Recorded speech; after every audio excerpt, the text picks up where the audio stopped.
నిన్న మొన్న ఇప్పుడు చిరంజీవి గారు ఒక ఫంక్షన్లో ఈ ఆడపిల్లల గురించి మాట్లాడారు. ఆడపిల్లల మీద వేధింపులు లేవు అని చెప్పలేదు, మనం జాగ్రత్తగా ఉండాలని చెప్పారు. లేవు అనే పూర్తిగా సేఫ్గానే ఉంటుంది, మనం జాగ్రత్తగా ఉంటే మన జాగ్రత్తలో మనం ఉండాలి అని చెప్పారని నాకు అర్థమైంది.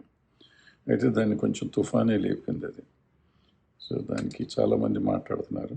చిన్మయ్య గారు స్టేట్మెంట్ ఇచ్చారు, అట్లాగే ఇంకొక ఆవిడ వాళ్ళ ఆంధ్రజ్యోతిలో ఏదో వచ్చింది, ఆవిడ కూడా ఉంది ఇదంతా దాచేస్తున్నారు.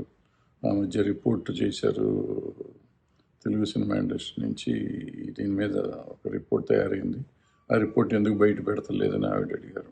అది బయట పెడతానికి మనం అది యాక్చువల్గా కమిటీ వేసింది గవర్నమెంట్, ఆ గవర్నమెంట్కి మనం సబ్మిట్ చేశారు, మా కమిటీ వాళ్ళు సబ్మిట్ చేశారు.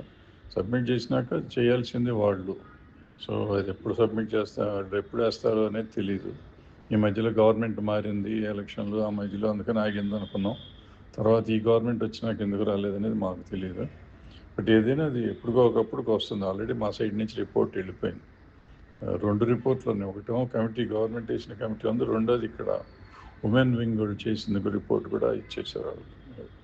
సో ఇవన్నిటి మధ్య నేపథ్యంలో అసలు ఏమిటి గోల్ ఏంటి మొత్తం అనేది ముందు మాట్లాడితే, ఫస్ట్ పాయింట్, నాకు తెలిసి నేను కానీ నాకు తెలిసి ఎవరు ఇండస్ట్రీలో వేధింపులు లేవు అని అయితే చెప్పరు. 100% ఉన్నాయి. 100% అంటే వేధింపులు ఉన్నాయి అనే మాట 100% తప్ప 100% మంది చేస్తారని కాదు. ఈ సినిమాలు స్టార్ట్ అయింది ఎప్పుడు 1930 ఆ ప్రాంతాల్లో ఎప్పుడు స్టార్ట్ అయింది, అంతకుముందు 12-13 నుంచి ఎప్పుడో స్టార్ట్ అయినాయి.